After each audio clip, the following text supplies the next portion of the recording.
Le voile a donc la particularité d'avoir un lien, une intimité, un tutoiement spécifique avec le sacré. Le voile a cette dimension particulière également parce qu'il touche la tête et les cheveux.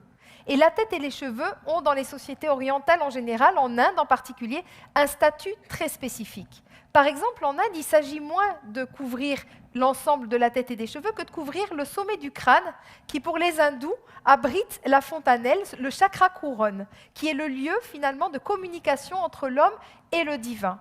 On le voit d'ailleurs dans la kippa des juifs, qui couvre exactement cette partie-là, ou dans le fait que les hommes hindous, quand ils sont par exemple dans un temple hindou, j'ai oublié de noter tout à l'heure que dans les lieux rituels en Inde du Nord, qu'ils soient musulmans, hindous, jaïns, sikhs, on ne rentre pas la tête découverte, les hommes ou les femmes. Si un homme hindou a oublié de se couvrir la tête, au moment de recevoir l'onction du prêtre, il va couvrir sa tête, en tout cas son chakra couronne, avec sa main droite. Les cheveux ont aussi un statut très particulier, comme nous l'a montré Christian Bromberger dans son ouvrage trichologique. Comme on le voit aussi dans Samson et Dalila, le cheveu, pour certaines sociétés, est une antenne énergétique, de stockage énergétique, d'énergie spirituelle. Il est une antenne qui permet à l'homme de communiquer avec le divin. C'est pour ça, par exemple, que les personnes de la religion sikh, hommes et femmes, qui souhaitent vraiment rentrer en religion et en spiritualité, ont l'injonction de ne pas se couper les cheveux, pour ne pas se priver de cette antenne de communication avec le divin.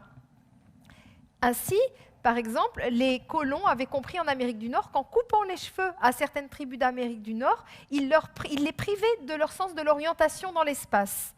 En Inde du Nord également, les femmes ont la chevelure très domestiquée parce que sortir les cheveux lâchés implique soit un état de possession, par exemple, ou un état particulier d'excitation ou d'extase particulière, spirituelle, qu'il ne convient pas d'exprimer sur la sphère sociale, où la chevelure doit être domestiquée. Le cheveu donc a un statut très particulier. On voit donc que le voile peut tirer son statut particulier du fait qu'il couvre la tête et le cheveu, qui sont des endroits du corps particuliers. À la fois, le voile est ordinaire et à la fois, il est lié à quelque chose donc de très spécifique.